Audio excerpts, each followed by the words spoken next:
V Sambasivan എന്ന കഥാപ്രസംഗ പ്രതിഭയെക്കുറിച്ച് ഒരു മുഖവുര നൽകേണ്ട ഒരാളല്ല. പ്രത്യേകിച്ച് നേരത്തെ പറഞ്ഞ പോലെ ഇവിടെ ഇരിക്കുന്നതിൽ പുതിയ തലമുറയിലുള്ള ആൾക്കാർക്കൊഴികെ ബാക്കിയുള്ളവർക്കെല്ലാം നന്നായി അറിയാവുന്ന, അതുകൊണ്ട് പറയുന്നത് വളരെ സൂക്ഷിച്ച് വേണം എന്നുള്ളതാണ്. കഥാപ്രസംഗ കലയെ സംബന്ധിച്ചിടത്തോളം വളരെ പ്രധാനപ്പെട്ട ഒരു വർഷമാണ്. അതെന്താണെന്നറിയാം, കഥാപ്രസംഗ കലയുടെ 100-ാം ആണ്ടാണ്. 1924 ആദ്യമായി C.A. സത്യദേവൻ കുമാരനാശാൻ്റെ ചണ്ടാലഭിക്ഷുകി എന്ന കവിത ഖണ്ഡകാവ്യം കഥാപ്രസംഗമായി അവതരിപ്പിച്ചുകൊണ്ട് കഥാപ്രസംഗം എന്ന കലയ്ക്ക് തുടക്കമിട്ടത്. ഈ വർഷം അത് ഒരു നൂറ്റാണ്ട് പൂർത്തിയാവുകയാണ്. ഈ കഥാപ്രസംഗം വരുന്നതിന് മുമ്പ് ഹരികഥ എന്നൊരു പ്രസ്ഥാനമായിരുന്നു. അത് ഞങ്ങളൊക്കെ കേട്ടിട്ടേ ഉള്ളൂ. ഞങ്ങളുടെയൊക്കെ കൊച്ചിലെ ചില അമ്മൂമ്മമാരൊക്കെ പറയുമായിരുന്നു, സാംബശിവൻ്റെ ഹരികഥയുണ്ട്, നല്ല രസമാണെന്നാണ് പറയുന്നത് എന്ന് പറഞ്ഞ് കേട്ടിട്ടുണ്ട്. അപ്പോൾ അവർ ഈ ഹരികഥയുടെ ചുവട് പിടിച്ചായതുകൊണ്ട് കഥാപ്രസംഗത്തിന് ഹരികഥ എന്നൊക്കെ ചില ആൾക്കാരൊക്കെ വിളിച്ചിരുന്നു. അന്ന് ഈ ഹരികഥയുടെ ഒരു പ്രത്യേകത ഒരു ക്ഷേത്രകലയാണ്. ക്ഷേത്രകലകൾ അന്ന് വരേണ്യ വർഗത്തിന് മാത്രമേ പ്രാപ്യമായിട്ടുള്ളൂ. സാധാരണക്കാരൻ അന്ന് ക്ഷേത്രങ്ങളിൽ ഈ പുരാണ കഥകളൊക്കെ പറയാൻ വേണ്ടി കഥാകഥനം, ഹരികഥ തുടങ്ങിയ പ്രസ്ഥാനങ്ങളൊക്കെ ഉണ്ടായിരുന്നു.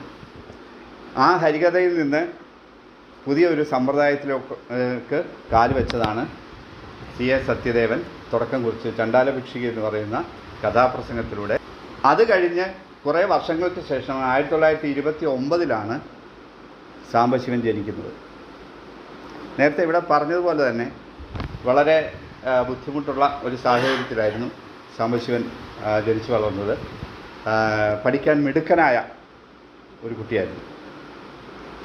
ഏത് വിഷയങ്ങൾ പഠിപ്പിച്ചാലും അത് പെട്ടെന്ന് ഗ്രാസ്പ് ചെയ്യാനും അതിൽ വളരെ ഉയർന്ന നിലയിൽ അത് പാസ്സാവാനും കഴിഞ്ഞിരുന്ന ഒരാളാണ് സാംബശിവൻ.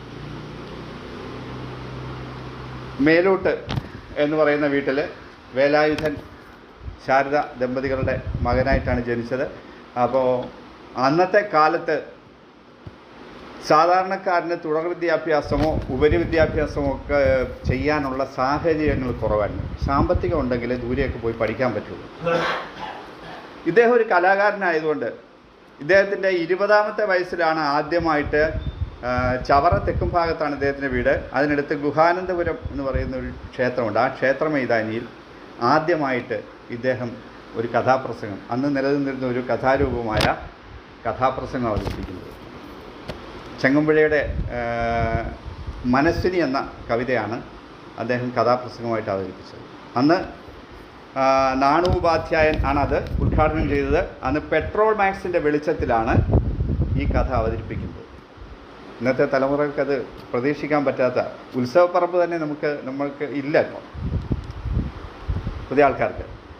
അപ്പോൾ അന്ന് ആകപ്പാടെയുള്ള നമ്മുടെ എൻജോയ്മെൻ്റ് എന്ന് പറയുന്നത് ഈ വർഷത്തിലൊരിക്കലോ 1-2 പ്രാവശ്യം വരുന്ന ഉത്സവങ്ങൾ മാത്രമാണ്. അവിടെ പെട്രോൾ മാക്സിൻ്റെ വെളിച്ചത്തിൽ അവതരിക്കുന്ന ഈ കലാരൂപം കാണാൻ ഒരുപാട് പേര് വരും. അപ്പോൾ അദ്ദേഹം അന്ന് ആദ്യമായിട്ട് ഈ സദസ്സിനോട് പറഞ്ഞ ഒരു കാര്യം, ഞാൻ പഠിച്ചുകൊണ്ടിരിക്കുന്ന ആളാണ്, എനിക്ക് കലാശാലയിൽ പോയി പഠിക്കണമെന്ന്, സർവകലാശാലയിൽ പോയി പഠിക്കണമെന്നുണ്ട്, പഠിക്കാനുള്ള പണം എനിക്കില്ല, ഞാൻ നിങ്ങൾക്കൊരു കഥ പറയാം, നിങ്ങളോട് ഞാനൊരു കഥ പറയാം, നിങ്ങളെന്നെ സഹായിക്കണം. ഈ വാക്കുകളോട് കൂടിയാണ് അദ്ദേഹത്തിൻ്റെ ആദ്യത്തെ കഥ ആരംഭിക്കുന്നത്. ആ ചുവടുവെപ്പ് കഥാപ്രസംഗം എന്ന കലയിലെ ഏറ്റവും ഉന്നതമായ പേര്. കഥാപ്രസംഗമെന്ന് നമ്മൾ ഇന്ന് ഓർക്കുമ്പോഴും അന്നത്തെ പഴയ തലമുറകളെല്ലാം ഓർക്കുന്നത് ഒരൊറ്റ പേരാണ്, വി സാംബശിവൻ. പ്രഗത്ഭരായ ആൾക്കാരുണ്ടായിരുന്നു. കടാമംഗലം സദാനന്ദൻ, ജോസഫ് കൈമാപ്പറമ്പൻ, ഇങ്ങനെയുള്ള പ്രമുഖരൊക്കെ ഉണ്ടായിരുന്ന ഒരു മേഖലയിലേക്കാണ് ഈ വി സാംബശിവൻ തൻ്റെ കഥാപ്രസംഗവുമായിട്ട് വന്നത്. ആ ശബ്ദവും ആ അവതരണ രീതിയും മലയാളികളുടെ മനം കവർന്നു എന്ന് പറയാം. ആളുകൾ ഒഴുകാൻ തുടങ്ങിയാണ്. അദ്ദേഹം കലാശാലയിൽ പഠിച്ചു. ഫസ്റ്റ് ക്ലാസ്സോടുകൂടി BA പാസ്സായി. അത് കഴിഞ്ഞ് അധ്യാപകനായി അദ്ദേഹത്തിൻ്റെ സർവീസ് ജീവിതം ആരംഭിക്കുന്നുണ്ട്. അതോടൊപ്പം ഈ കഥാസബരിയ അദ്ദേഹം തുടരുകയാണ്. ഇദ്ദേഹത്തിൻ്റെ കഥാസബരിക്ക് വേറൊരു ആദ്യകാലത്തൊക്കെ ഇദ്ദേഹം കൊണ്ടുവന്ന കഥകൾ, ആദ്യം ചങ്ങമ്പുഴയുടെ മനസ്സിനെയായിരുന്നു എന്ന് പറഞ്ഞല്ലോ, കൊച്ചു സീത, വയലാറിൻ്റെ ആയിഷ, ഇത്തരം കഥകളൊക്കെയാണ് ആദ്യകാലത്ത് ഇദ്ദേഹം അവതരിപ്പിച്ചിരുന്നത്. ആയിഷയൊക്കെ പഴയ തലമുറ കേട്ടിരുന്ന് ഞങ്ങളൊക്കെ വരുന്ന സമയത്തൊക്കെ പിന്നീട് ആയിഷയൊക്കെ അതിൻ്റെ കാലമൊക്കെ കഴിഞ്ഞു. പക്ഷേ ഞങ്ങളത് കാസറ്റിലൊക്കെ കേൾക്കുമായിരുന്നു. ഇന്ന് സാംബശിവൻ എന്ന് പറയുന്ന ഒരു ഭ്രാന്തമായ അഭിനിവേശമായിരുന്നു. മോഹൻലാലോ മമ്മൂട്ടിയോ കായംകുളത്ത് വന്നു കഴിഞ്ഞാൽ നമ്മൾ ആൾക്കാർ തിക്കിത്തിരക്കി പോകുന്നത് പോലെയുള്ള ആരാധനയായിരുന്നു കഥാപ്രസംഗം കേൾക്കാൻ വേണ്ടി ആൾക്കാർക്കുണ്ടായിരുന്നത്. അപ്പോൾ ആയിഷയൊക്കെ ഞാൻ കാസറ്റിൽ കേട്ടിട്ടേ ഉള്ളൂ. ആയിഷ എന്ന കവിത അദ്രമാൻ എന്ന് പറയുന്ന ആ ആയിഷയുടെ വാപ്പായെ അവതരിപ്പിക്കുമ്പോൾ ആ ശബ്ദത്തിൻ്റെ മോഡുലേഷനിൽ തന്നെ നമ്മൾ ഭയന്നു പോകും. അതാണ് സാംബശിവൻ എന്ന് പറയുന്നത്. ആ അവതരണ ശൈലി മറ്റൊരു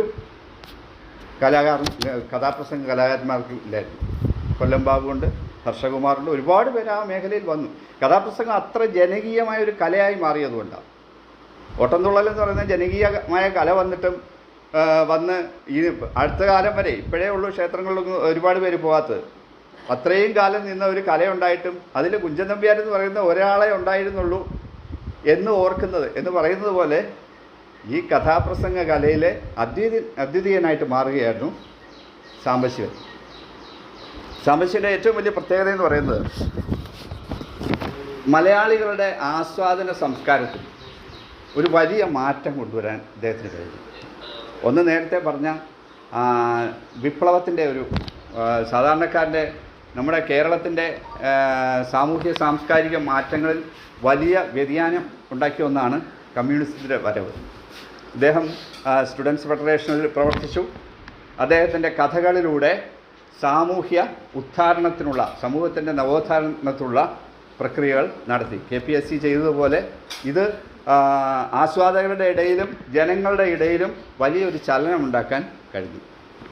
രണ്ടാമത് ഇതിൽ പ്രധാനമായിട്ടുള്ളത് അത് പുറമേ കാണുന്ന ഒന്ന്.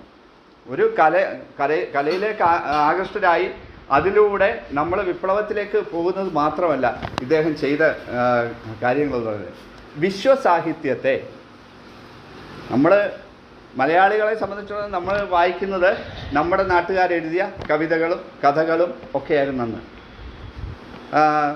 കൂടുതൽ അറിവുള്ള ആൾക്കാരാണെങ്കിൽ വൈദേശിക സാഹിത്യമൊക്കെ വായിക്കും. ഇപ്പോൾ ചങ്ങമ്പുഴയോ ജി ശങ്കരക്കുറുപ്പോ ഒക്കെ വിദേശ സാഹിത്യങ്ങളൊക്കെ വായിക്കും, തകഴി വായിക്കും. അവരുടെയൊക്കെ കഥകളിൽ അതിൻ്റെ അംശങ്ങളുണ്ടാവും.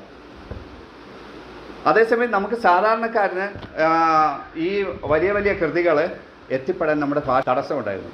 ആ സാഹചര്യത്തിലാണ് അദ്ദേഹം ലിയോ ടോൾസ്റ്റോയിയുടെ പ്രധാനപ്പെട്ട നോവലുകൾ പലതും മലയാളത്തിലേക്ക് വിവർത്തനം ചെയ്ത് കഥാപ്രസംഗമായിട്ട് അവതരിപ്പിച്ചത്. ഇതിൽ പഴയ തലമുറ കേട്ടിട്ടുള്ള കഥകളൊക്കെയാണ്. അനീസ്യ എന്ന് പറയുന്ന ഒരു കഥ. ഇത് കേൾക്കുമ്പോഴേ നമ്മുടെ മനസ്സിൽ ചില പവർ ഓഫ് ഡാർക്ക്നെസ്, ടോൾസ്റ്റോയുടെ പവർ ഓഫ് ഡാർക്ക്നെസ് എന്ന് പറയുന്ന നോവലാണ് മലയാളത്തിൽ അനീസിയായിട്ട് വന്നത്. പുഷ്പിത ജീവിത വാടിയിലോരപ്സര സുന്ദരിയാണ് അനീസ്യ.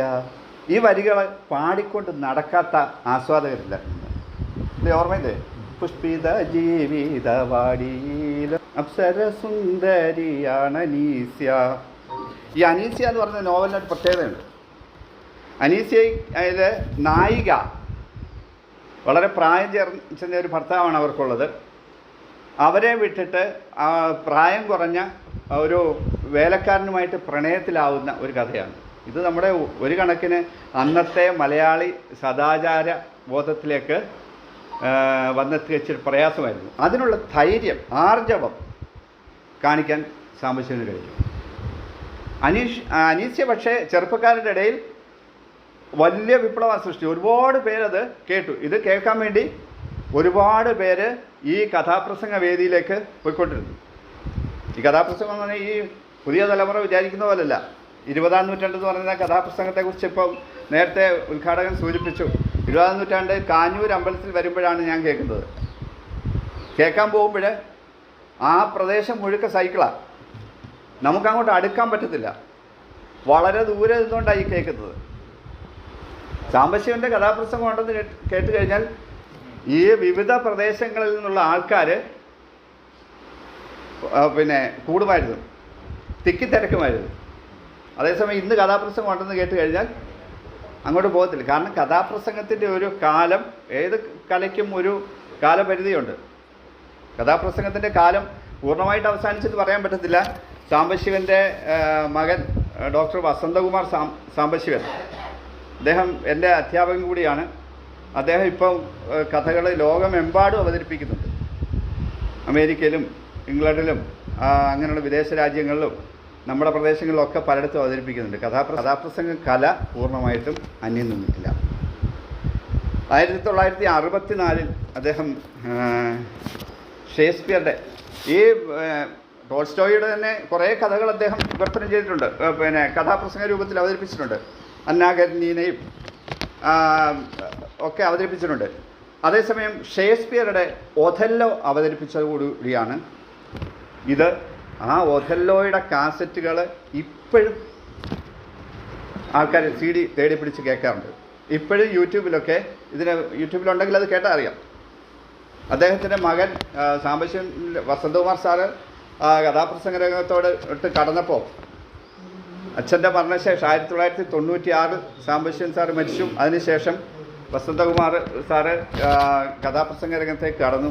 ആദ്യം അവതരിപ്പിച്ചത് ഒഥല്ലോ അത്ര പോപ്പുലറായിരുന്നു. 1964 അദ്ദേഹം കൊണ്ടുവന്ന ഒഥല്ലോ എന്ന കഥാപ്രസംഗം അവസാന കാലം വരെ വേദികളിൽ നിറഞ്ഞ് പോകുമായിരുന്നു. അപ്പം അതാണ് കഥാപ്രസംഗ രംഗത്ത് വി സാംബശിവൻ എന്ന് പറയുന്ന ആളിൻ്റെ മഹത്വം. കാരണം മറ്റുള്ള ഒരു കഥാപ്രസംഗക്കാരെയും നമ്മൾ ഇന്ന് ഓർക്കുന്നില്ലെങ്കിൽ, സാംബശിവൻ മാത്രം ഓർക്കപ്പെടുന്നുണ്ടെങ്കിൽ ആ കലയിലെ അഗ്രഗണ്യൻ അദ്ദേഹം തന്നെ. വിശ്വസാഹിത്യത്തെ നമ്മുടെ മലയാള സാഹിത്യത്തോട് പരിചയപ്പെടുത്തിയപ്പോൾ ഏറ്റവും മനോഹരമായ തർജ്ജമ തന്നെയാണ് അദ്ദേഹം കൊണ്ടുവന്നത്. സാഹിത്യത്തിൻ്റെ ഈ പ്രയോജനം കൂടുതൽ ചെയ്തത് സാഹിത്യ വിദ്യാർത്ഥികൾക്കാണ്. നമ്മൾ കോളേജിലൊക്കെ പോയി ചെന്ന് പഠിക്കുമ്പോൾ ഒഥല്ലോ പഠിക്കാൻ കാണും, അല്ലെങ്കിൽ ടെമ്പസ്റ്റ് പഠിക്കാൻ കാണും. പക്ഷേ അതത്രത്തോളം ഈ ഷേക്സ്പിയറിൻ്റെ സാഹിത്യം എന്നൊക്കെ പറഞ്ഞ് വായിച്ചെടുക്കാൻ ഇച്ചിരി പ്രയാസമുള്ളത്. ഷേക്സ്പിയർ സാഹിത്യമൊക്കെ പഠിച്ചത് ഏതായിരുന്നു? അപ്പോൾ ഈ ഷേക്സ്പിയറിൻ്റെ സാഹിത്യം എന്നൊക്കെ പറഞ്ഞാൽ വായിച്ചെടുക്കാൻ ഇച്ചിരി പാടാണ്, മനസ്സിലാക്കാൻ. അത് നമുക്ക് പലരും വിവർത്തനം ചെയ്ത് തന്നെങ്കിലേ പറ്റത്തുള്ളൂ. സാംബശിവൻ്റെ കഥാപ്രസംഗങ്ങൾ എന്ന് പറഞ്ഞാൽ ഈ വിശ്വസാഹിത്യത്തിലെ പല കൃതികളും ഇവിടുത്തെ കലാശാല വിദ്യാർത്ഥികൾക്കും സാധാരണക്കാർക്കും പ്രാപ്യമായി എന്നുള്ളതാണ്. അപ്പോൾ അദ്ദേഹത്തിൻ്റെ ഒരു ഉദാഹരണം ഞാൻ പറയാം.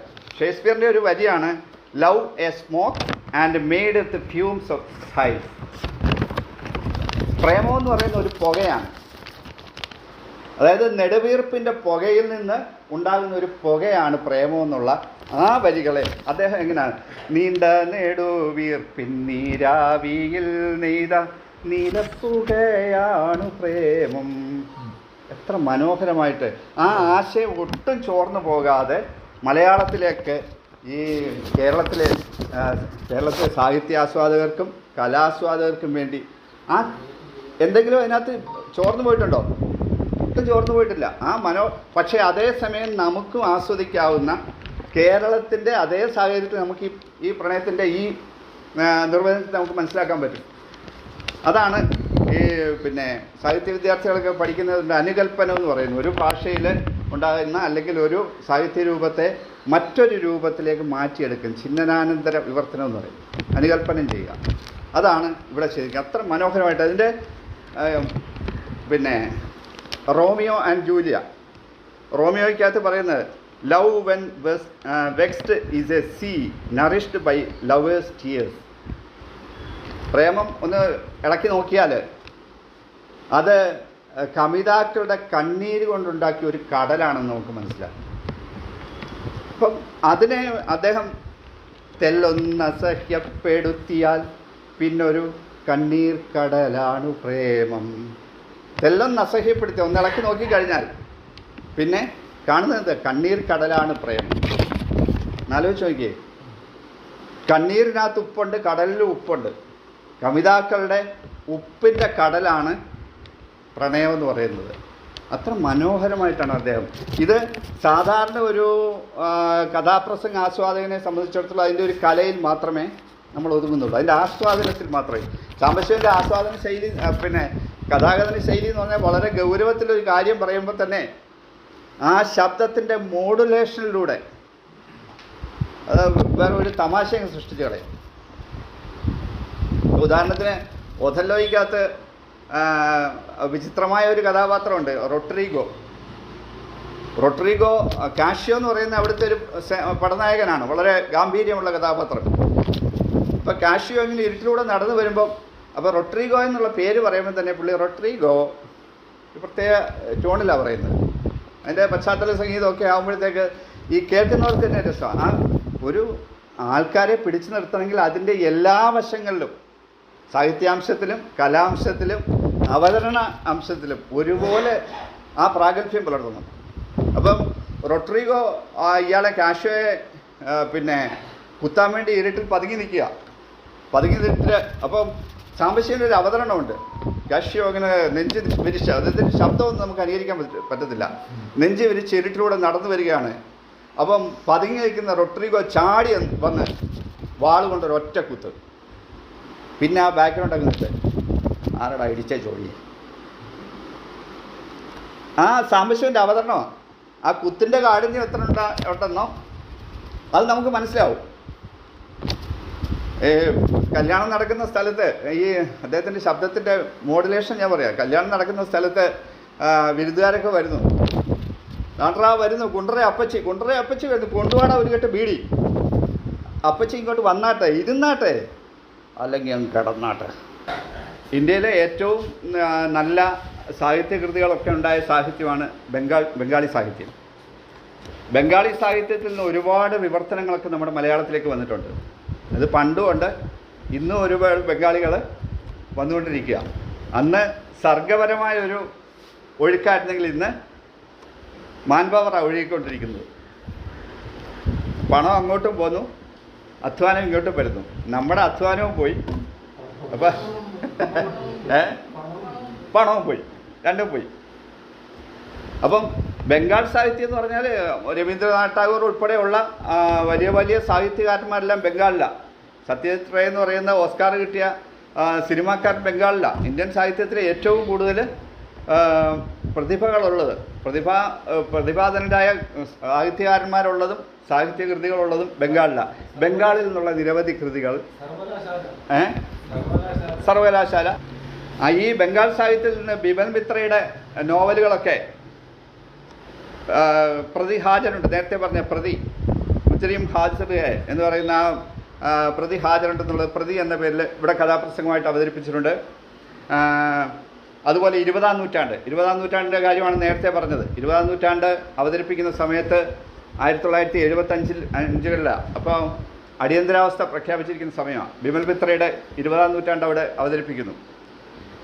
ആ 20-ാം നൂറ്റാണ്ടിൽ അടിയന്തരാവസ്ഥ കാലത്ത് സഞ്ജയ് ഗാന്ധിയുടെ ഒരു ഇഷ്യൂ, സഞ്ജയ് ഗാന്ധി മാരുതി ഉദ്യോഗ് ലിമിറ്റഡ് ആരംഭിച്ചു. അപ്പോൾ ഇതിനെ സംബന്ധിച്ച് ഒരുപാട് വിവാദങ്ങളുണ്ടായി. കാര്യം എന്തായാലും മാരുതി ഇന്ത്യയിലേക്ക് വന്നത് വലിയൊരു വിപ്ലവം വേറൊരു തരത്തിലായി, അത് വേറൊരു കാര്യം. പക്ഷേ അക്കാലത്ത് കുറേ അഴിമതി ആരോപണങ്ങളൊക്കെ അതിനകത്തുണ്ടായിരുന്നു. ജപ്പാനിലെ സുസുക്കി കമ്പനിയുമായിട്ട് ചേർന്ന് മാരുതി ഉദ്യോഗ് ലിമിറ്റഡ്. അപ്പം ഈ അഴിമതി സംബന്ധിച്ച ഒരു കാര്യം ഇദ്ദേഹത്തിൻ്റെ ഈ കഥാപ്രസംഗത്തിൽ ഇദ്ദേഹം ഉൾപ്പെടുത്തിയതോടുകൂടി ഇദ്ദേഹത്തെ അറസ്റ്റ് ചെയ്ത്, നേരത്തെ പറഞ്ഞ പോലെ സ്റ്റേജിൽ നിന്ന് തന്നെ അറസ്റ്റ് ചെയ്ത് ജയിലിലേക്ക് കൊണ്ടുപോകാൻ 10 മാസം അദ്ദേഹത്തെ 10 മാസത്തെ ജയിൽവാസം അനുഭവിക്കേണ്ടത്. അതാണ് ഈ 20-ാം നൂറ്റാണ്ട്. 20-ാം നൂറ്റാണ്ട് ഈ യൂട്യൂബിൽ ഇപ്പോഴും കേൾക്കാം. അതിനകത്ത് കാളിമകൻ എന്ന് പറയുന്ന ഒരു ആളുണ്ട്. അദ്ദേഹത്തിന് ഇവിടെ കുന്തി ഗുഹ എന്ന് പറയുന്ന നായിക നാടകത്തിൽ അഭിനയിക്കാൻ വരുന്നു. ആ പാട്ട് ഇപ്പോഴും ആ ഹാളിലേക്ക് കാസ്റ്റിംഗ് കോള് വിളിക്കും, അഭിനേതാവിനെ വിളിക്കുക. അവിടെ റൂമിലേക്ക് കയറി വരുമ്പോൾ ആദ്യം മുടിയാണ് പറയുന്നത്. കവർന്നെടുത്തുവോ കാർമേഘം നിൻ കാർകുഴലിൻ നീലിമയാകെ എന്ത് രസമായിട്ടാണ് എഴുതിയേക്കുന്നേ. കവർന്നെടുത്തുവോ കാർമേഘം നിന്റെ കാർകുഴലിൽ നീലിമയാകെ. കാർമേഘത്തിൻ്റെ നീലിമ ഇതിനുണ്ടെന്നല്ല പറയുന്നത്, ഇതിൻ്റെ നീലിമയാകെ. ഇതൊരു നല്ല കവിത തന്നെയാണ്. അപ്പോൾ എന്നിട്ട് നയനങ്ങൾ കനിയും നിൻ കടാക്ഷത്തിൻ പൂങ്കതിരാൽ നിഷ്പ്രഭമായി മിന്നൽ കൊടികൾ. ഞാൻ പാടിയാലത് അപശബ്ദമായി പോകും, പക്ഷേ അതൊന്ന് കേട്ട് നോക്കുക. എന്നിട്ട് ഈ ഒരു പാട്ട് പാടുമ്പോൾ ഈ പാട്ട് കണ്ടിന്യൂസ് ഒറ്റ പാട്ടങ്ങ് പാടുകയല്ല, പാട്ട് പാടുന്നതിൻ്റെ ഇടയ്ക്ക് തന്നെ അവതരണമുണ്ട്. അപ്പം കാളിമകൻ കുത്തിഗുഹയോട് പറയും, നീ ഇവിടെ നിന്ന് അവിടം വരെ ഒന്ന് നടന്നു നോക്ക്, നീ ഇവിടുന്ന് അവിടം വരെ നടക്കുക, നിൻ്റെ നടപ്പൊന്ന് കാണട്ടെ. ആ നടക്കുമ്പോൾ പെട്ടെന്ന് തന്നെ അടുത്ത ആ വർണ്ണനയിലേക്ക് കിടക്കുക. ഉടനെ ആ നടക്കുന്നതിൻ്റെ ഇടയ്ക്ക് ഇവരുടെ സാരി ഒന്ന് മാറും. ആ മാറുന്നതായിട്ട് വർണ്ണിക്കുന്നതിൻ്റെ ഇടയ്ക്ക് തന്നെ പാട്ടങ്ങ് തുടങ്ങുക.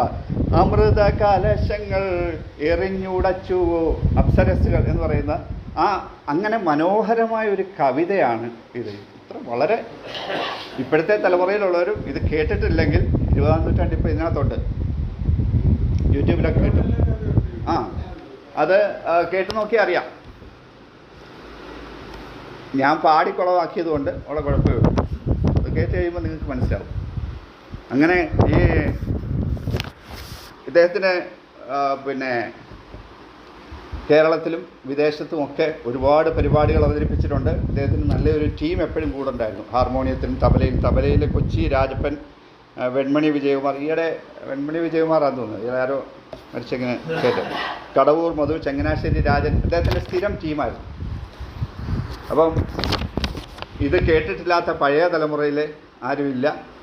പുതിയ തലമുറയിലുള്ളവർക്ക് പരിചയപ്പെടണമെങ്കിൽ യൂട്യൂബിൽ നോക്കിക്കഴിഞ്ഞാൽ കിട്ടും. അദ്ദേഹത്തിനെ കുറിച്ച് ഒരു ഡോക്യുമെൻ്ററി ഉണ്ട് കേട്ടോ.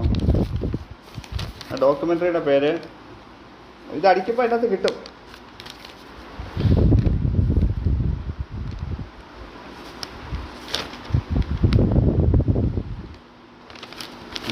നോട്ട് ചെയ്തിട്ടേ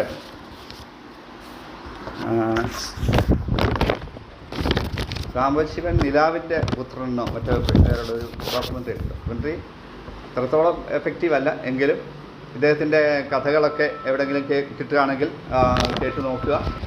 നമ്മൾ ആദരിക്കേണ്ട ഒരാൾ തന്നെയാണ്. ഒന്ന്, കഥാപ്രസംഗ കലയിൽ സാംബശിവൻ്റെ പേര് മാത്രമേ ഏറ്റവും ഉയർന്ന് കേൾക്കാനുള്ളൂ. കാരണം അത്രയ്ക്ക് ഒരു സകല മേഖലകളിലും തിളങ്ങിയ ആളാണ്. പാട്ടാണെങ്കിലും അവതരണ ശൈലിയാണെങ്കിലും അതുപോലെ വിശ്വസാഹിത്യത്തെ നമ്മുടെ കൈക്കുമ്പിളിൽ കൊണ്ടെത്തിക്കും. വളരെ ലളിതമായിട്ട്, സരളമായിട്ടും ലളിതമായിട്ടും സൗന്ദര്യാത്മകമായും നമ്മുടെ മുമ്പിൽ പരിചയപ്പെടുത്തിയ സാംബശിവൻ സാറിൻ്റെ സ്മരണയ്ക്ക് മുമ്പിൽ നമിച്ചുകൊണ്ട്